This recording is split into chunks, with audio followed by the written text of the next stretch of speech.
जय हिंद दोस्तों। I hope आप लोग बहुत अच्छे होंगे।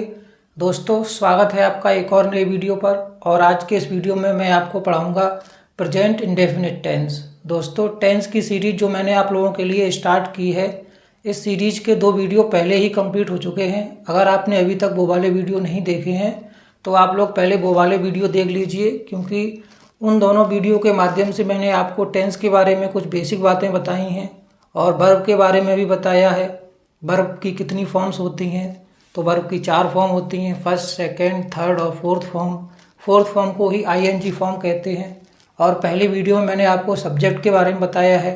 सब्जेक्ट कितने प्रकार के होते हैं, तो सब्जेक्ट 2 प्रकार के होते हैं, सिंगुलर सब्जेक्ट और प्लूरल सब्जेक्ट। तो अगर आपने वो जो 2 वीडियो अगर बेसिक वाले मैंने कंप्लीट किए हैं, अगर आपने वो नहीं देखे हैं तो आप लोग प्लीज़ वो वाली वीडियो पहले देख लीजिए जाके। उसके बाद अगर आप ये वाला वीडियो देखेंगे तो आपके बहुत ज़्यादा समझ में आएगा। तो आप लोग वो वाली वीडियो ज़रूर देख लीजिएगा। और अगर आप इस चैनल पे नए हैं तो इसे सब्सक्राइब ज़रूर कर लीजिए, क्योंकि ऐसे ही इन्फॉर्मेटिव वीडियो आपको इस चैनल पे मिलते रहेंगे। तो आइए शुरू करते हैं आज का वीडियो। प्रेजेंट इंडेफिनिट टेंस, इसकी पहचान क्या होती है, आप कैसे पहचानेंगे कि जो सेंटेंस आपको दिया गया है वो प्रेजेंट इंडेफिनिट का ही है। तो इसकी पहचान होती है जिन वाक्यों के अंत में ता है, ती है, ते हैं, ता हूँ आदि शब्द आते हैं, प्रेजेंट इंडेफिनिट टेंस कहलाते हैं। अगर आप लोगों को पहचानना हो कि जो सेंटेंस आपको दिया गया है वो प्रेजेंट इंडेफिनिट का है या नहीं है, तो आप लोग सेंटेंस के लास्ट में देखिए, अर्थात अंत में देखिए। अंत में आपको क्या दिखेगा? ता है, ती है, ते हैं, ता हूँ। ये शब्द आपको सेंटेंस के अंत में अगर दिखें तो आप लोग समझ जाइएगा कि वो प्रेजेंट इंडेफिनिट टेंस है। इसकी हेल्पिंग वर्ब क्या होती है? तो प्रेजेंट इंडेफिनिट टेंस की हेल्पिंग वर्ब होती है डू और डज। हेल्पिंग वर्ब को हिंदी में क्या कहते हैं? तो हेल्पिंग वर्ब का मतलब होता है सहायक क्रिया। क्या होता है? सहायक क्रिया। तो प्रेजेंट इंडेफिनिट की सहायक क्रिया क्या होती हैं? डू और डज। इसके बारे में आप लोग एक पॉइंट और याद रखना, इस टेंस में सामान्य सत्य और स्वभाव भी प्रकट होता है। तो प्रेजेंट इंडेफिनिट टेंस में क्या क्या प्रकट होता है? इसमें सामान्य सत्य प्रकट होता है और स्वभाव यानी कि आदत की बात भी होती है। इसे हम लोग आगे अभी टेंस के माध्यम से समझेंगे। अभी आप लोग बस ये एज ए रूल याद रख लीजिए कि इस टेंस में सामान्य सत्य और स्वभाव को भी प्रकट किया जाता है।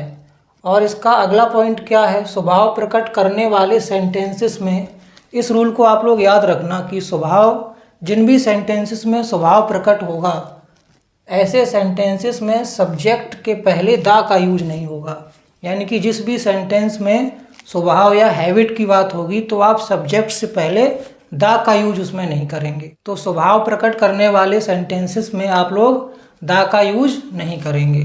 आगे बढ़ने से पहले आप लोग एक और बात जान लीजिए कि जैसे अभी हम लोग प्रेजेंट इंडेफिनिट टेंस पढ़ रहे हैं तो हम लोग इसे 3 पार्ट्स में पढ़ेंगे। जैसे पहला पार्ट हो जाएगा आपका अफर्मेटिव।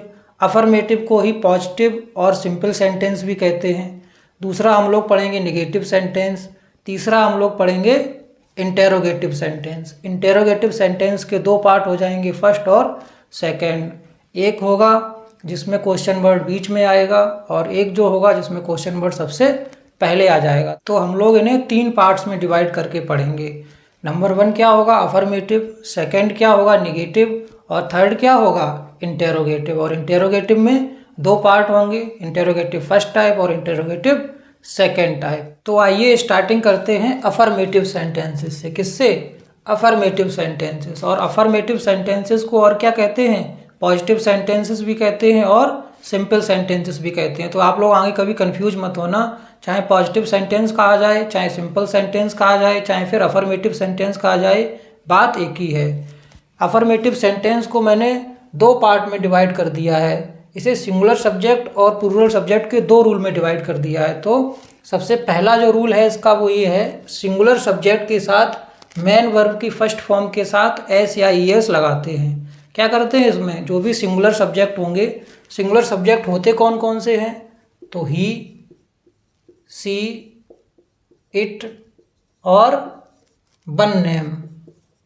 One name. तो singular subject he, she, it और किसी का एक नाम, वो सारे क्या कहलाएंगे? Singular subject. तो जब भी सिंगुलर सब्जेक्ट आएगा तो आप लोग क्या करेंगे, इसमें मेन वर्ब की फर्स्ट फॉर्म के साथ एस या ई एस जोड़ देंगे। इसका फार्मूला क्या होगा, फार्मूला बहुत इंपॉर्टेंट है, इसे आप लोग लर्न कर लीजिएगा और इसे अपनी कॉपी में नोट डाउन जरूर कर लेना। तो सबसे पहले आ जाएगा सब्जेक्ट, उसके बाद मेन वर्ब की फर्स्ट फॉर्म, उसमें एस या ई एस आप लोग जोड़ देंगे और लास्ट में क्या आ जाएगा, ऑब्जेक्ट। फार्मूला बहुत ज़्यादा इंपॉर्टेंट है, आप लोग इसे नोट डाउन कर लीजिएगा। सब्जेक्ट प्लस मेन वर्ब की फर्स्ट फॉर्म प्लस एस या ई एस प्लस ऑब्जेक्ट, इसी के बेस पे हम लोग सेंटेंस सारे क्रिएट करेंगे। सब्जेक्ट के बारे में मैं पहले ही बता चुका हूँ आपको एक वीडियो में, अगर आपने वो वीडियो नहीं देखा है तो आप लोग देख लीजिएगा। तो सब्जेक्ट को लेके आपके जो भी डाउट होंगे वो क्लियर हो जाएंगे। ये सारे वीडियो आपको एक ही प्लेलिस्ट पे मिल जाएंगे, जो कि मैंने आपके लिए टेंस नाम से बना दी है। तो आप जब मेरे चैनल पे जाएंगे, प्लेलिस्ट में जाएंगे, तो प्लेलिस्ट में आपको टेंस नाम से एक प्लेलिस्ट मिलेगी, आप लोग उसे खोलेंगे तो उसमें सारे के सारे वीडियो आपको मिल जाएंगे। कुछ एग्जाम्पल्स मैंने आप लोगों के लिए लिए हैं, तो आइए इन्हें करते हैं और अफर्मेटिव सेंटेंस को कुछ बेहतर तरीके से और समझते हैं। पहला एग्जाम्पल है, अजय प्रयागराज जाता है। अच्छा, प्रयागराज आपको पता है किसका नाम है? प्रयागराज इलाहाबाद का ही नाम रख दिया गया है। इलाहाबाद का नाम चेंज करके क्या रख दिया गया है? प्रयागराज रख दिया गया है। तो ये सेंटेंस कैसे क्रिएट होगा? अजय प्रयागराज जाता है, तो हम लोग इस फार्मूले की मदद से इसे क्रिएट करेंगे। तो सबसे पहले क्या आएगा? सब्जेक्ट। सब्जेक्ट आपका क्या है? अजय। तो सबसे पहले क्या आ जाएगा? अजय। तो यहाँ पे आप लोग लिखिए अजय। अजय आ गया। अब उसके बाद मेन वर्ब की फर्स्ट फॉर्म। मेन वर्ब की फर्स्ट फॉर्म क्या होगी? तो मेन वर्ब इसमें क्या है? जाता। आपको यहाँ से मेन वर्ब सबसे पहले पहचानिए है कि इसमें है क्या। मेन वर्ब मतलब मुख्य क्रिया, तो मुख्य क्रिया क्या है? जाता, यानी कि जाना। तो इसकी स्पेलिंग क्या होती है? गो। तो क्या हो जाएगी? गो। अब यहाँ आप लोग फार्मूला देखिए, सब्जेक्ट आपका हो गया, मेन वर्ब की फर्स्ट फॉर्म आपकी हो गई है, लेकिन इसमें क्या बताया गया है? सिंगुलर सब्जेक्ट के साथ मेन वर्ब की फर्स्ट फॉर्म के साथ एस या ई एस जोड़ देते हैं। तो फिर सिंगुलर सब्जेक्ट क्या है? अजय। यहाँ पे आपको बताया था ही, सी, इट और वन नेम के साथ क्या लगेगा? एस या ई एस लगेगा, यानी कि सिंगुलर सब्जेक्ट के साथ एस या ई एस जोड़ देते हैं। तो गो में आपको क्या जोड़ देना है? ई एस जोड़ देना है। तो क्या हो जाएगा? गोज। तो अजय गोज टू, कहाँ जाता है? प्रयागराज। तो यहाँ पे आप लोग लिख दीजिए प्रयागराज। प्रयागराज। तो आपका सेंटेंस बनके क्रिएट हो गया, अजय गोज टू प्रयागराज। देखिए हम लोगों ने कितनी इजीली बना लिया। बस आप लोगों को ये ध्यान रखना है, सबसे पहले क्या आएगा? सब्जेक्ट। तो सब्जेक्ट हो गया अजय। मेन वर्ब की फर्स्ट फॉर्म क्या हो गई? गो। इसका जो रूल है वो क्या है? सिंगुलर सब्जेक्ट के साथ एस या ई एस जोड़ देते हैं। तो यहाँ पे हम लोगों ने इसमें ई एस जोड़ दी, तो ये हो गया गोज। और टू कहाँ जाता है? प्रयागराज। प्रयागराज किसका नाम है? इलाहाबाद का नाम है। नेक्स्ट को करते हैं हम लोग, वह हस्ती है। अगला क्या है? वह हस्ती है। तो वह की स्पेलिंग क्या होती है? देखिए अब जो मैंने बेसिक वीडियो आपको बताया है उसमें मैंने आपको बताया है कि वह की दो स्पेलिंग होती हैं। अगर वह शब्द लड़के के लिए यूज होगा तो ही लगेगा, और वह शब्द अगर लड़की के लिए यूज होगा तो फिर सी लगेगा। तो यहाँ पे किसके लिए यूज हो रहा है आपको देखना पड़ेगा कि वह हस्ती है। हस्ती है मतलब क्या हो गई? लड़की हो गई। तो वह की क्या लग जाएगी? सी। तो सी। और हंसना की क्या होती है? Laugh, LAUGH। और वह कैसा सब्जेक्ट है? सिंगुलर सब्जेक्ट है। तो सिंगुलर सब्जेक्ट के साथ क्या लगा देंगे? एस या ई एस। तो क्या हो जाएगा? सी लाफ्स। तो इसमें ऐड हो गया क्या? एस। तो आपका सेंटेंस बन गया सी लाफ्स। अगला देखते हैं, वह एक पत्र लिखता है। तो इसका क्या होगा? सब्जेक्ट क्या है? वह। अब यहाँ पे लिखता है यानी कि लड़का है, तो अब यहाँ पे वह की क्या लग जाएगी? ही। तो क्या हो जाएगा? ही सब्जेक्ट आ गया। अब मेन वर्ब की फर्स्ट फॉर्म। तो मेन वर्ब इसमें क्या है? लिखता है। तो लिखना की क्या होती है? राइट। क्या होती है? राइट। और जो रूल है वो क्या है? सिंगुलर सब्जेक्ट के साथ एस या ई एस जोड़ देते हैं मेन वर्ब की फर्स्ट फॉर्म में। तो यहाँ पे क्या जोड़ दो आप लोग? एस जोड़ दो। तो ही राइट्स एक पत्र। तो एक की क्या होती है? ए। और पत्र की क्या होती है? Letter, LETTER। तो आपका ये बन के क्रिएट हो गया, ही राइट्स अ लेटर। तो हम लोगों ने 3 टेंसों की प्रैक्टिस करी है, आप लोगों को ये समझ में आ गए होंगे। तो आपको बस मेन आपके लिए है कि आप लोग इस फार्मूले को याद रखें और आप लोग एक चीज़ याद रखें कि सब्जेक्ट सिंगुलर कौन से होते हैं और प्लूरल कौन से होते हैं। अगर आपको नहीं पता है तो आप लोग पहला वीडियो ज़रूर देख लीजिएगा। तो सिंगुलर सब्जेक्ट अगर होगा तो पहले सब्जेक्ट आएगा, मेन वर्ब की फर्स्ट फॉर्म में एस या ई एस जोड़ दोगे और ऑब्जेक्ट लास्ट में आपका ऑब्जेक्ट आ जाएगा। यहाँ से आप लोग एक बात और याद रखिए, जैसे यहाँ पे लिखा था अजय और यहाँ पे लिखा था प्रयागराज, तो यहाँ पे मैंने क्या किया था, अजय का ए कैपिटल बनाया था और प्रयागराज में पी कैपिटल बनाया था। तो यहाँ से आप लोग एक रूल याद कर लीजिएगा, चाहे किसी पर्सन का नाम हो चाहे किसी जगह का नाम हो, दोनों में आपको हमेशा फर्स्ट लेटर कैपिटल ही बनाना होगा। किसी का भी नाम हो, चाहे राम, श्याम, मोहित, शिवम, कुछ भी नाम हो तो आपको उसका फर्स्ट लेटर कैपिटल बनाना है। और अगर किसी जगह का नाम हो जैसे आगरा, मथुरा, वृंदावन, कोलकाता, लखनऊ, कोई भी जगह का नाम हो उसमें भी आपको फर्स्ट लेटर कैपिटल ही बनाना है। अफर्मेटिव सेंटेंस में अभी हम लोगों ने पढ़ा सिंगुलर सब्जेक्ट का रूल। आइए अब प्लूरल सब्जेक्ट का भी रूल पढ़ लेते हैं।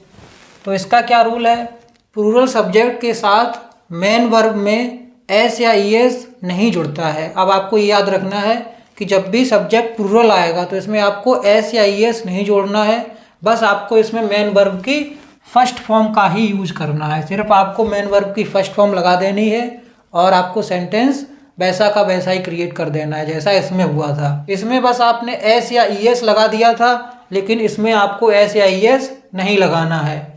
तो इसका फार्मूला क्या हो जाएगा, सब्जेक्ट प्लस मेन वर्ब की फर्स्ट फॉर्म प्लस ऑब्जेक्ट। इसे आप लोग लर्न कर लेना। देखिए फार्मूले ये सारे आपके लिए बहुत ज़्यादा महत्वपूर्ण हैं क्योंकि इनसे ही सेंटेंस क्रिएट होंगे। तो आप लोग फार्मूले ज़रूर लर्न कर लीजिएगा, ये आप लोगों के लिए बहुत ज़्यादा इंपॉर्टेंट है। तो इसका फार्मूला क्या हो जाएगा, प्लूरल के लिए सब्जेक्ट आ जाएगा, मेन वर्ब की फर्स्ट फॉर्म आ जाएगी और लास्ट में क्या आ जाएगा, ऑब्जेक्ट आ जाएगा। इसमें आपको एक बात याद रखनी है कि इसमें एस या ई एस नहीं लगाते हैं और इसमें सिंगुलर सब्जेक्ट में आपको ये याद रखना है कि इसमें एस या ई एस लगाते हैं। प्लूरल सब्जेक्ट होते कौन कौन से हैं, I, we, you, they, and, two और मोर देन टू नेम। तो जहाँ भी आपको आई, बी, यू, दे या फिर दो या दो से अधिक नाम दिखें तो वो कौन से आपके हो जाएंगे, वो सारे के सारे प्लूरल सब्जेक्ट हो जाएंगे। तो आप लोग याद रखना, singular subject he, she, it और वन नेम, और plural subject I, we, you, they या फिर दो या दो से अधिक नाम। आइए इसे भी थोड़ा एग्जाम्पल के माध्यम से और समझते हैं। इसी फार्मूले के बेस पे हम लोग सारे एग्जाम्पल करेंगे। जैसे पहला एग्जाम्पल है हम लोगों का बे खेलते हैं, इसे कैसे क्रिएट करेंगे। तो बे खेलते हैं तो सबसे पहले क्या आएगा, सब्जेक्ट, और बे की स्पेलिंग क्या होती है, दे, तो दे हो जाएगा। यानी कि सबसे पहले क्या आ गया, सब्जेक्ट।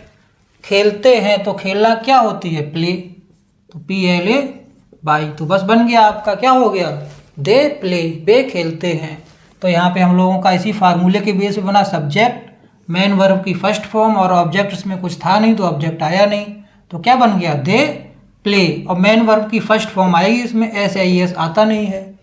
नेक्स्ट को देखते हैं, अमित और मोहित स्कूल जाते हैं। अब यहाँ पे देखिए दो नाम आए हैं, अमित और मोहित। अगर एक नाम होता तो सिंगुलर सब्जेक्ट में आ जाता, लेकिन यहाँ पे कितने नाम हैं, दो नाम है, तो ये कौन सा सब्जेक्ट हो जाएगा, ये प्लूरल सब्जेक्ट हो जाएगा। तो इसे कैसे क्रिएट करेंगे, तो सबसे पहले सब्जेक्ट, तो अमित और मोहित, तो क्या हो जाएगा, अमित एंड मोहित,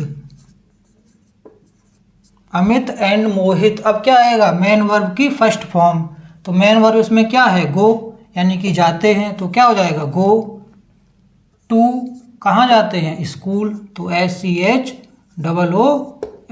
तो Amit and Mohit go to school, तो आपका ये बन जाएगा। आपको बस फार्मूला याद रखने की ज़रूरत है। देखिए यहाँ पे क्या आया था, सब्जेक्ट, तो सब्जेक्ट आ गया था, मेन वर्ब की फर्स्ट फॉर्म, तो यहाँ पे गो आ गया था, और ऑब्जेक्ट क्या आ गया था, स्कूल, तो बस आपका सेंटेंस क्रिएट हो गया।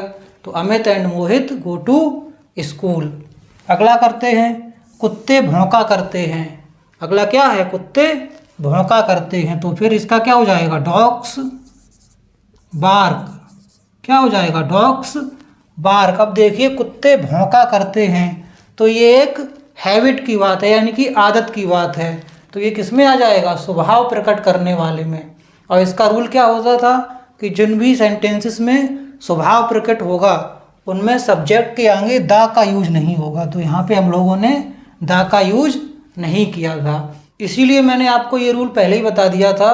स्वभाव प्रकट करने वाले सेंटेंसेस में सब्जेक्ट से पहले दा का यूज नहीं करते हैं, तो यहाँ पे हम लोगों ने दा का यूज नहीं किया था। तो सेंटेंस हम लोग क्या बन गया था? Dogs bark. अगला देखते हैं, पक्षी उड़ा करते हैं। ये भी देखिए स्वभाव की बात है ना, पक्षी क्या करते हैं? उड़ते ही तो हैं। तो इसमें भी वही रूल फॉलो होगा, यानी कि स्वभाव प्रकट करने वाले सेंटेंसेस में सब्जेक्ट के पहले दा का यूज नहीं होता है।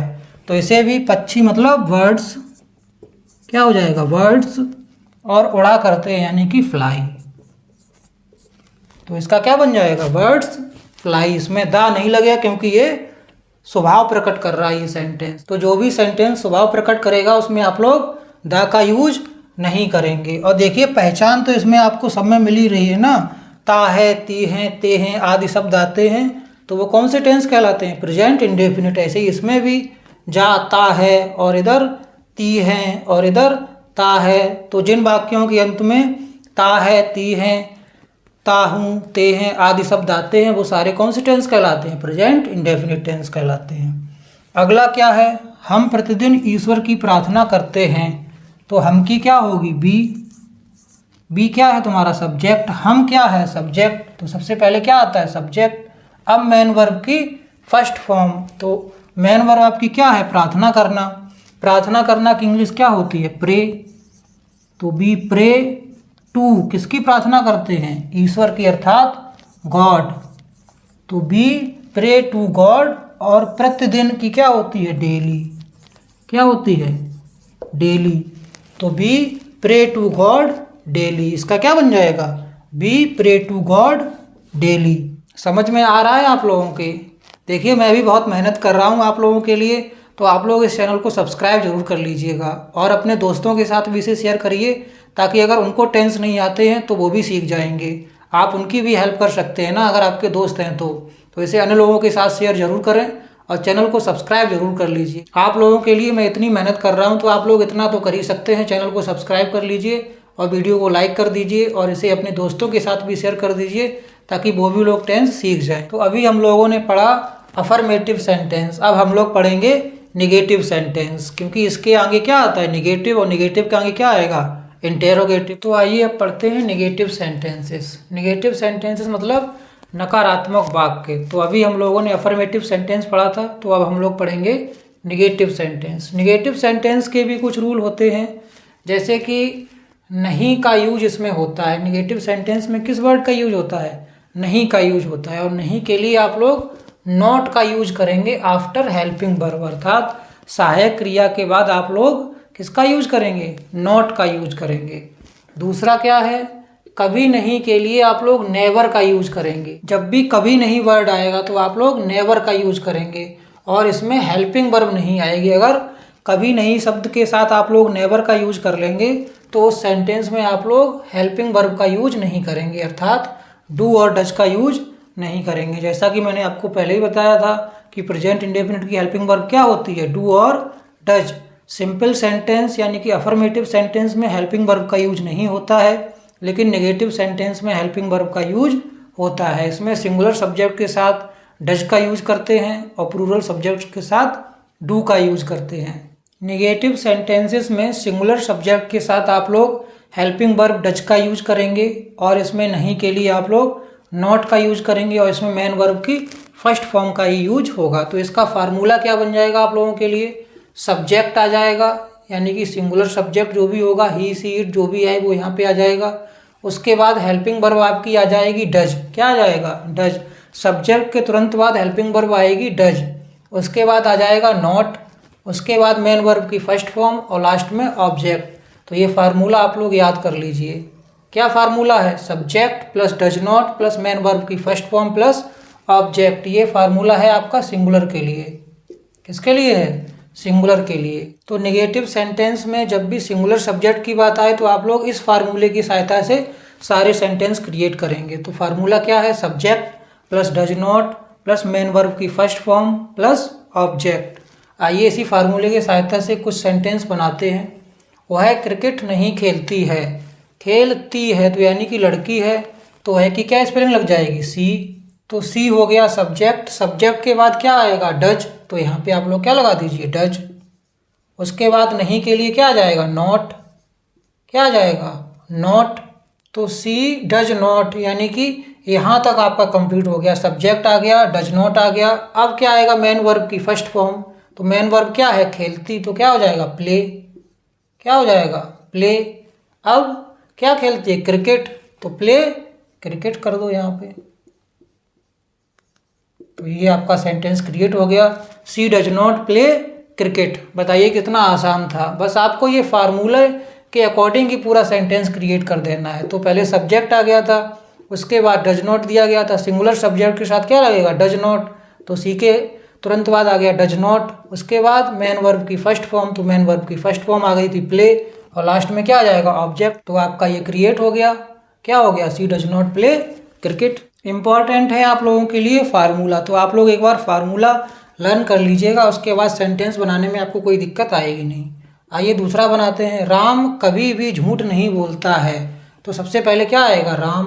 सबसे पहले आप लोग इसे पहचानिए कि ये है किसका। तो आप लोग यहाँ से देखिए, ता है, क्या है, ता है। तो अभी आपको बताया था जिन वाक्यों के अंत में ता है, ती है, ते हैं आदि शब्द आते हैं तो वो क्या कहलाते हैं, प्रेजेंट इंडेफिनिट। तो यहाँ से आपने पहचान लिया, इसमें लास्ट में क्या आया, ता है, तो आपको पता चल गया ये प्रेजेंट इंडेफिनिट का है। और प्रेजेंट इंडेफिनिट का कैसा है, नेगेटिव में है, कभी नहीं। यानी कि अब यहाँ पे क्या शब्द आया है, कभी नहीं के लिए किसका यूज होगा, नेवर का यूज होगा, और इसमें हेल्पिंग वर्ब आएगी नहीं। तो जब भी कभी नहीं वर्ड आएगा तो वहाँ पे आपको हेल्पिंग वर्ब नहीं लगानी है। तो यहाँ पे हेल्पिंग वर्ब नहीं आएगी, तो अब इसके स्थान पे क्या आ जाएगा, नेवर, क्या आएगा, नेवर। तो जब भी आपको कभी नहीं शब्द दिखे तो आपका ये फार्मूला हो जाएगा, subject plus never plus main verb की फर्स्ट फॉर्म प्लस ऑब्जेक्ट। और अगर कभी नहीं शब्द सेंटेंस में नहीं दिया गया है, सिर्फ नहीं शब्द दिया गया है, तो आपका ये फार्मूला लग जाएगा। तो आइए इसे क्रिएट करते हैं। तो क्या हो जाएगा, सबसे पहले सब्जेक्ट, तो क्या आ जाएगा, राम।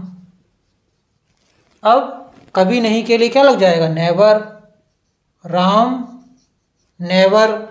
अब क्या आएगा, मेन वर्ब की फर्स्ट फॉर्म, झूठ नहीं बोलता है, तो राम नेवर टेल्स अ लाई। तो राम कभी भी झूठ नहीं बोलता है। अगला देखते हैं, माधुरी आगरा नहीं जाती है। तो इसका क्या बनेगा, सबसे पहले क्या आ जाएगा, सब्जेक्ट। तो क्या है सब्जेक्ट, माधुरी, माधुरी। अब क्या हो जाएगा, अब देखिए ये फार्मूला आपका यूज हो जाएगा। तो माधुरी सिंगुलर सब्जेक्ट है और इसमें नहीं शब्द का भी यूज हुआ है, तो क्या हो जाएगा, डज नॉट, क्या आ जाएगा, माधुरी डज नॉट। अब इसके बाद क्या आएगा, मेन वर्ब की फर्स्ट फॉर्म। तो मेन वर्ब क्या है, गो, कहाँ नहीं जाती, आगरा, तो go to Agra. A capital बनेगा क्योंकि आगरा एक शहर का नाम है, और माधुरी में एम कैपिटल बनेगा क्योंकि ये एक पर्सन का नाम, एक व्यक्ति का नाम है। माधुरी का नाम सुन के सब लोगों के चेहरे पे मुस्कुराहट आ गई है। माधुरी आगरा नहीं जाती है, तो Madhuri does not go to Agra. Madhuri पे नहीं, यहाँ आप लोग रूल्स पे ध्यान दीजिए। यहाँ पे माधुरी वर्ड पे ध्यान मत दीजिए। माधुरी वर्ड सुन के ये जो चेहरा एकदम लाल हो गया है, ये लाल मत करिए आप लोग, बस इस पे ध्यान दीजिए जो रूल है। माधुरी आगरा नहीं जाती है, तो माधुरी डज नॉट, यानी कि ये फार्मूला इसमें लगेगा। तो माधुरी यानी कि सब्जेक्ट है, डज नॉट यानी कि ये सिंगुलर सब्जेक्ट के साथ डज नॉट आएगा। उसके बाद मेन वर्ब की फर्स्ट फॉर्म तो गो आ गई, और ऑब्जेक्ट कहाँ नहीं जाती, आगरा, तो Madhuri does not go to Agra. ये तो बात हो गई सिंगुलर सब्जेक्ट की। आइए प्लूरल सब्जेक्ट को भी देख लेते हैं। तो प्लूरल सब्जेक्ट का फार्मूला क्या होगा, तो इसमें बस क्या हो जाएगा, बस खाली डू नॉट लग जाएगा। सिंगुलर सब्जेक्ट में डज नॉट लग जाएगा और प्लूरल सब्जेक्ट में क्या लग जाएगा, डू नॉट लग जाएगा। बस यही चेंजमेंट है, आप लोग इसे भी आसानी से याद कर लीजिए। बस जहाँ पे सिंगुलर सब्जेक्ट में डज लगता था, वहाँ पे प्लूरल सब्जेक्ट में क्या हो जाएगा, डू लग जाएगा। बाकी पूरा सेम टू सेम ही रहेगा। तो इसका रूल क्या हो जाएगा, नेगेटिव सेंटेंस में प्लूरल सब्जेक्ट के साथ डू नॉट का यूज होता है और मेन वर्ब की फर्स्ट फॉर्म का यूज होता है। देखिए पूरे प्रेजेंट इंडेफिनिट में मेन वर्ब की फर्स्ट फॉर्म का ही यूज होता है, लेकिन सिर्फ अफर्मेटिव सेंटेंस में ही एस या ई एस लग जाता है, वो भी सिंगुलर सब्जेक्ट के साथ। प्लूरल सब्जेक्ट के साथ उसमें भी वर्ब की फर्स्ट फॉर्म का ही यूज होता है। तो आपको प्रेजेंट इंडेफिनिट में सिर्फ इतना याद रखना है कि सिर्फ अफर्मेटिव में सिंपल सेंटेंस के साथ एस या ई एस लगती है, बाकी पूरे टेंस में मेन वर्ब की फर्स्ट फॉर्म ही लगती है। इसके माध्यम से कुछ टेंस बनाते हैं ताकि आप लोग ज़्यादा बेहतर से समझ सकें इसे। तो तुम कठिन परिश्रम नहीं करते हो, पहला एग्जाम्पल आपका क्या है, तुम कठिन परिश्रम नहीं करते हो। बताओ करते हो कि नहीं करते हो? करते हो तो अच्छी बात है। कठिन परिश्रम करिए लेकिन स्मार्टली करिए, ये नहीं कि गधे की भांति कठिन परिश्रम करें, उससे आपको कुछ नहीं मिलेगा। आप लोग स्मार्टली वर्क करिए। तो तुम कठिन परिश्रम नहीं करते हो, इसे कैसे क्रिएट करेंगे? देखो सबसे पहले क्या आएगा, सब्जेक्ट। तो तुम की क्या होती है, यू, तो यहाँ पे यू आ जाएगा। उसके बाद देखिए क्या आना है, डू नॉट, यानी कि यू कैसा है, यू प्लूरल सब्जेक्ट है, तो यू के साथ क्या आएगा, डू नॉट। तो आप लोग लगा दीजिए यहाँ पे डू नॉट। तो यहाँ तक आपका क्रिएट हो गया, सब्जेक्ट प्लस डू नॉट आ गया। अब इसके बाद क्या आएगा, कठिन परिश्रम करते यानी कि वर्क हार्ड, वर्क हार्ड, ये ओ है, क्या है, ओ। तो you do not work hard. Do not को शॉर्ट में क्या कह देते हैं, डोंट, क्या कहते हैं, डोंट। तो आप लोग ऐसे भी कह सकते हैं, you don't work hard. Next move on करते हैं, बे कक्षा में शोर नहीं मचाते हैं। तो सब्जेक्ट क्या है, बे, तो बे की क्या स्पेलिंग होती है, दे। अब क्या आएगा, फार्मूला देखिए, तो सब्जेक्ट के तुरंत बाद क्या आ जाएगा, डू नॉट, तो दे डू नॉट।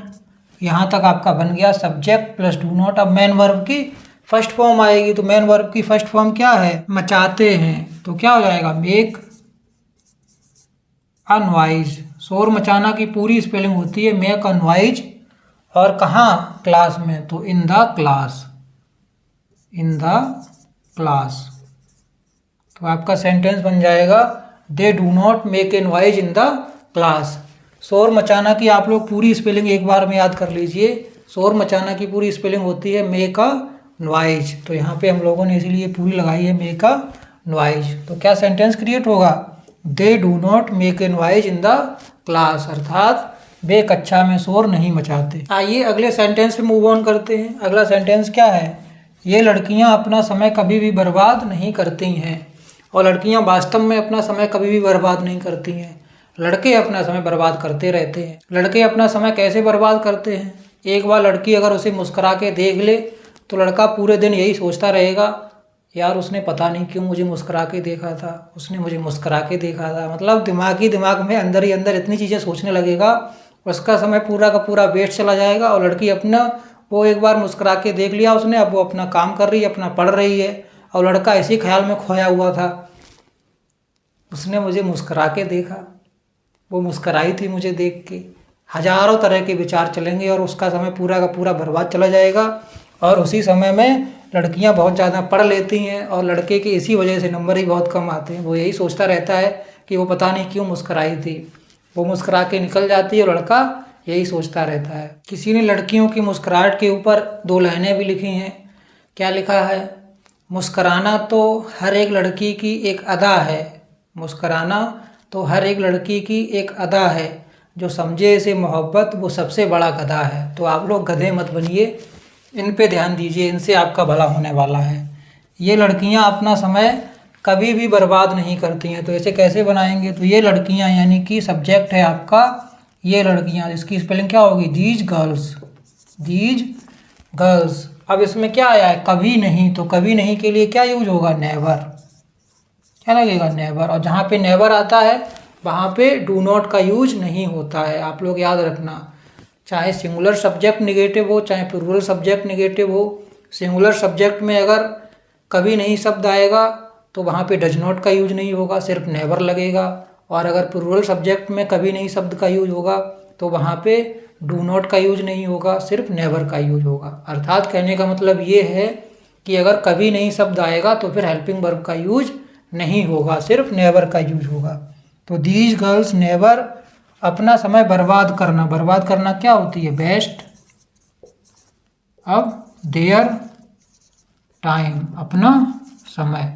तो क्या सेंटेंस आपका फाइनली बन के तैयार होगा, these girls never waste their time. ये लड़कियां अपना समय कभी भी बर्बाद नहीं करती हैं। तो ये था नेगेटिव सेंटेंस। तो हम लोग दो कवर कर चुके हैं, एक नेगेटिव सेंटेंस और एक अफर्मेटिव सेंटेंस। पहले हम लोगों ने अफर्मेटिव पढ़ लिया था और अब हम लोगों ने नेगेटिव पढ़ लिया है। अब इसके बाद हम लोग क्या पढ़ेंगे, इंटेरोगेटिव सेंटेंस। इन दोनों में आपके कोई डाउट्स हों तो आप कमेंट बॉक्स में मुझे बता सकते हैं, कमेंट में आप लिख सकते हैं कि मुझे ये डाउट है। आप लोगों के जो भी डाउट्स होंगे वो अगर आप कमेंट करेंगे मैं सबके पर्सनली आंसर करूँगा। तो आप लोगों के जो भी डाउट्स हैं आप लोग कमेंट में टाइप करके बताइएगा, मैं पर्सनली उसका आंसर आपको ज़रूर करूँगा। तो आइए अब आगे बढ़ते हैं और पढ़ते हैं इंटेरोगेटिव सेंटेंस। इंटेरोगेटिव सेंटेंस में हम लोग दो टाइप पढ़ेंगे, फर्स्ट एंड सेकंड। एक में क्वेश्चन वर्ड पहले आएगा और एक में क्वेश्चन वर्ड बीच में आएगा।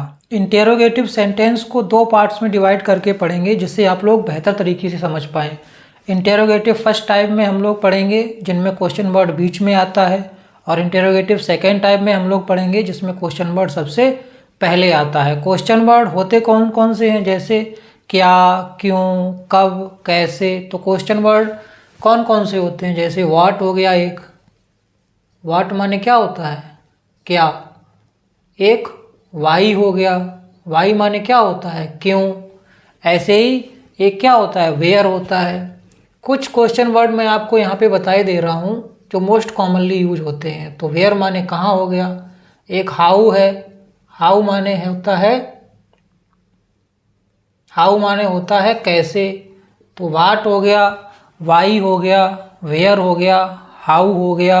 और एक वैन होता है, WHEN, वैन माने होता है कब। और एक होता है हु, WHO, हु माने कौन। तो ये कुछ हैं जो मोस्ट कॉमनली यूज होते हैं। वाट माने क्या, WHAT, वाट माने क्या।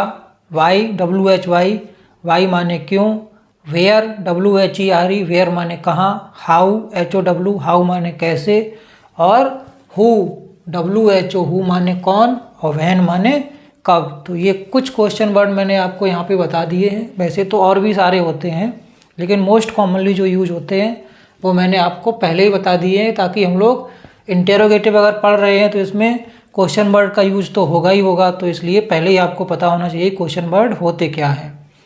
इसका जो रूल है वो पहला ये है कि क्वेश्चन वर्ड सेंटेंस के बीच में आए तो आप लोग क्या करेंगे। तो अगर क्वेश्चन वर्ड अगर सेंटेंस के बीच में आए तो उसकी स्पेलिंग आप लोग सेंटेंस में सबसे पहले लगाएंगे।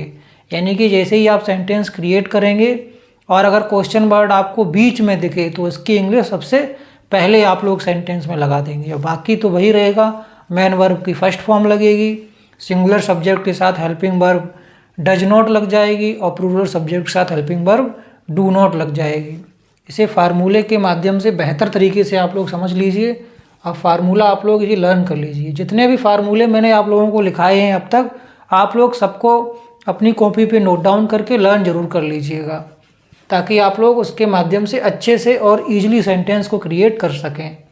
फार्मूले के ही बेस पे सारे सेंटेंस क्रिएट हो जाते हैं और आसानी से हो जाते हैं। तो इसका फार्मूला क्या है, अगर क्वेश्चन वर्ड बीच में आए तो इसका फार्मूला क्या होगा। सबसे पहले आपका क्वेश्चन वर्ड आ जाएगा, उसके बाद हेल्पिंग वर्ब डू या डज। अगर सिंगुलर है तो डज आ जाएगा और प्लूरल है तो फिर क्या आ जाएगा, डू। यहाँ पे मैंने दोनों एक साथ लिख दिए हैं तो आप लोग समझ जाइएगा। अगर सिंगुलर सब्जेक्ट हो तो आप लोग डज लगा दीजिएगा और अगर प्लूरल सब्जेक्ट हो तो आप लोग डू लगा दीजिएगा। तो सबसे पहले क्वेश्चन वर्ड आ जाएगा, उसके बाद सब्जेक्ट के अनुसार हेल्पिंग वर्ब। अगर सब्जेक्ट सिंगुलर है तो डज और अगर सब्जेक्ट प्लूरल है तो फिर डू। तो क्वेश्चन वर्ड, उसके बाद सब्जेक्ट के अनुसार डू या does, subject plus not plus main verb की फर्स्ट फॉर्म प्लस ऑब्जेक्ट, और लास्ट में आपको क्वेश्चन मार्क लगाना बहुत ज़्यादा ज़रूरी है। अगर आप ये क्वेश्चन मार्क नहीं लगाएंगे तो आपका सेंटेंस गलत माना जाएगा। जैसे ही आप लोग सेंटेंस पूरा करेंगे और लास्ट में आपको क्वेश्चन मार्क लगाना ज़रूरी है, चाहे वो हिंदी का हो चाहे इंग्लिश का हो। जैसे कि ये मैंने लगाया, इसे ही क्वेश्चन मार्क कहते हैं। ये ऐसे करके जो बन जाता है इसे कहते हैं क्वेश्चन मार्क। ये जो क्वेश्चन वर्ड है इनके साथ हमेशा क्वेश्चन मार्क आता ही आता है। तो इंटेरोगेटिव में क्वेश्चन मार्क का यूज होगा ही होगा। तो फार्मूला आप लोग ये याद कर लीजिएगा और अपनी कॉपी पे नोट डाउन कर लीजिए। क्वेश्चन वर्ड डू या डज, सिंगुलर है तो डज, प्लूरल है तो डू, फिर सब्जेक्ट, फिर नॉट, मेन वर्ब की फर्स्ट फॉर्म प्लस ऑब्जेक्ट और लास्ट में क्वेश्चन मार्क जरूर लगाइएगा। आइए कुछ एग्जाम्पल इसके माध्यम से करते हैं। वे कानपुर क्यों नहीं जाते हैं? तो देखिए यहाँ पे कहाँ पे आया है, बीच में आया है। कहाँ पे आया है, बीच में।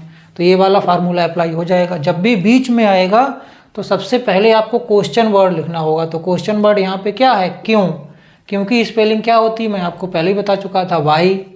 तो यहाँ पे क्या सबसे पहले लग जाएगा, वाई।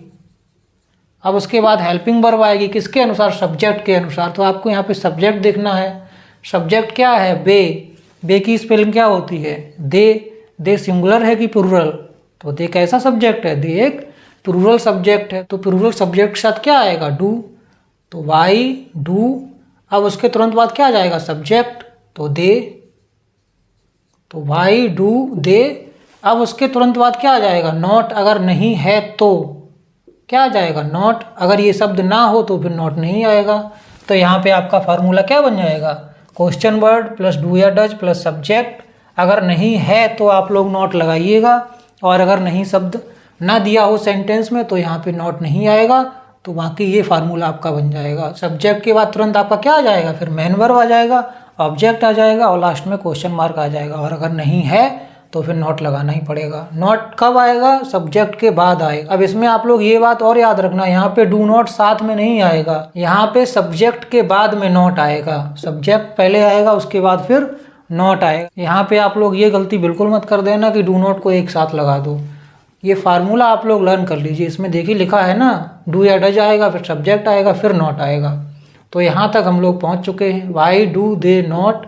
अब मेन वर्ब की फर्स्ट फॉर्म, मेन वर्ब क्या है, जाते। जाते क्या होती है, गो। टू कहाँ, कानपुर। के बड़ा बनेगा, आप लोग याद रखना, क्योंकि कानपुर एक शहर का नाम है, एक प्लेस है। तो फिर ये बड़ा बनेगा। और लास्ट में अगर आप सोचें कि फुल स्टॉप लगा दें तो ये गलत माना जाएगा। फुल स्टॉप नहीं, क्या लगाना है, क्वेश्चन मार्क। क्वेश्चन मार्क नहीं लगाएंगे तो ये गलत माना जाएगा। तो सेंटेंस आपका क्या क्रिएट होगा, why do they not go to Kanpur. वे कानपुर क्यों नहीं जाते हैं। अगला करते हैं, श्याम कहाँ जाता है। तो अब यहाँ पे भी देखिए कहाँ वर्ड बीच में आया है, तो इसे कैसे बनाएंगे। तो कहाँ की स्पेलिंग क्या होती है, वेयर, माने कहाँ होता है। तो यहाँ पे लगाइए आप लोग वेयर, WHERE, वेयर, यानी क्वेश्चन वर्ड आ गया। अब डू या डज में से एक आएगा, वो भी किसके अकॉर्डिंग, सब्जेक्ट के अकॉर्डिंग आएगा। तो सब्जेक्ट क्या है, श्याम।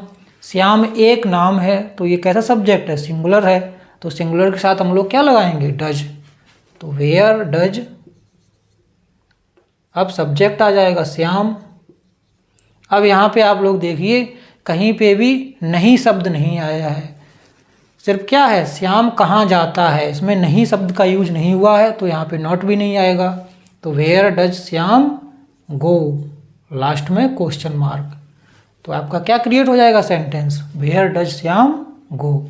श्याम में एस कैपिटल बनेगा, क्यों बनेगा, क्योंकि श्याम एक नाम है। तो आई होप आप लोगों को चीज़ें क्लियर हो रही हैं। अगर फिर भी क्लियर नहीं हो पा रही हैं तो आप लोग कमेंट कर सकते हैं, कमेंट में बताइएगा, मैं पर्सनली उसका आंसर कर दूंगा।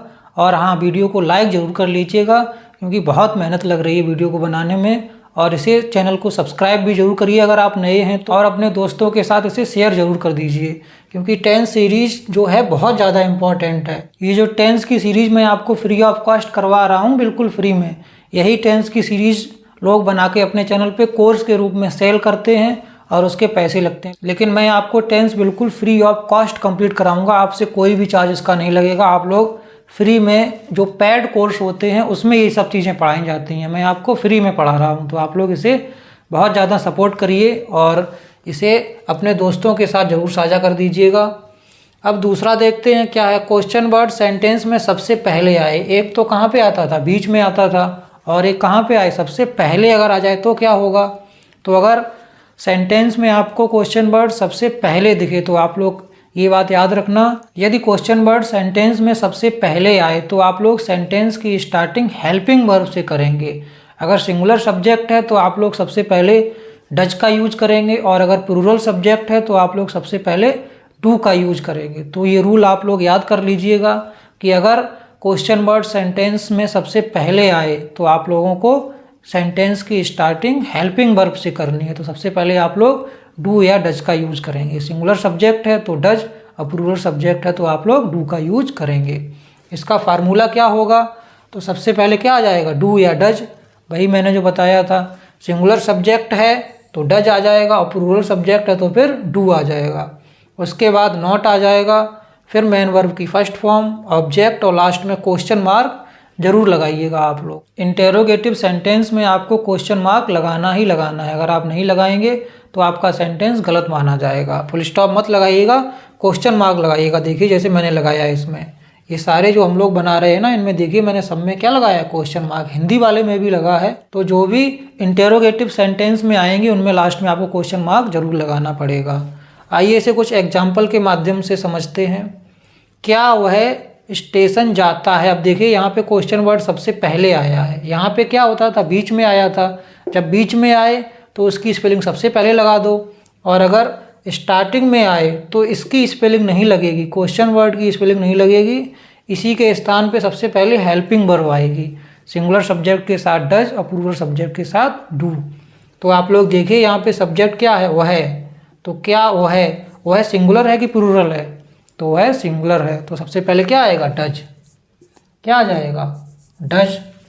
अब वह यहाँ से पता चलेगा जाता यानी कि लड़का है, तो ही लग जाएगा, डज ही। अब देखिए आप लोग इसमें नहीं शब्द का तो इस्तेमाल हुआ नहीं है, तो फिर इसमें नॉट नहीं आएगा। तो फिर अब हम लोग क्या करेंगे, अब सीधा क्या आएगा, मेन वर्ब। तो डज ही गो टू कहाँ, स्टेशन, और लास्ट में क्वेश्चन मार्क जरूर लगाइएगा। तो आपका सेंटेंस क्या क्रिएट हो जाएगा, does he go to station. क्या वह स्टेशन जाता है। समझ में आ रहा होगा आपको, क्योंकि इतने डिटेल में मैं आपको पढ़ा रहा हूँ तो आपको समझ में आना ही चाहिए। फिर भी अगर आपको कोई डाउट है तो कमेंट जरूर करिएगा, मैं आपका डाउट जरूर क्लियर कर दूंगा। आइए अगला एग्जाम्पल देखते हैं। अगला एग्जाम्पल क्या है, क्या तुम प्रतिदिन स्नान नहीं करते हो। ये तो आप ही को बताना पड़ेगा कि प्रतिदिन स्नान करते हो कि नहीं करते हो। अब लोग सोच रहे होंगे कि क्या बताएं, जब ठंडी होती है तो फिर 2-2 4-4 दिन का गैप हो जाता है, लेकिन कह दो गर्मी में तो करते ही करते हैं। चलिए वो बात छोड़िए, आप ये सेंटेंस क्रिएट करिए, क्या तुम प्रतिदिन स्नान नहीं करते हो। तो देखिए सबसे पहले क्या आया है, तो आपको सब्जेक्ट देखना पड़ेगा। सब्जेक्ट क्या है, तुम। तो तुम सिंगुलर है कि प्लूरल है, ये प्लूरल में आता है। तो फिर सबसे पहले क्या आ जाएगा, डू। क्या आएगा, डू। अब सब्जेक्ट आ जाएगा यू, तो डू यू। अब नहीं है, हाँ है, तो डू यू। यू के बाद क्या आ जाएगा, नॉट, तो डू यू नॉट। अब क्या आएगा, बात। प्रतिदिन की क्या होगी, डेली। लास्ट में क्वेश्चन मार्क जरूर लगाइएगा। तो आपका ये सेंटेंस क्रिएट हो गया, do you not bath daily. क्या तुम प्रतिदिन स्नान नहीं करते हो। तो इसका इंग्लिश में क्या बनेगा, do you not bath daily, और लास्ट में क्वेश्चन मार्क आप लोग जरूर लगाइएगा।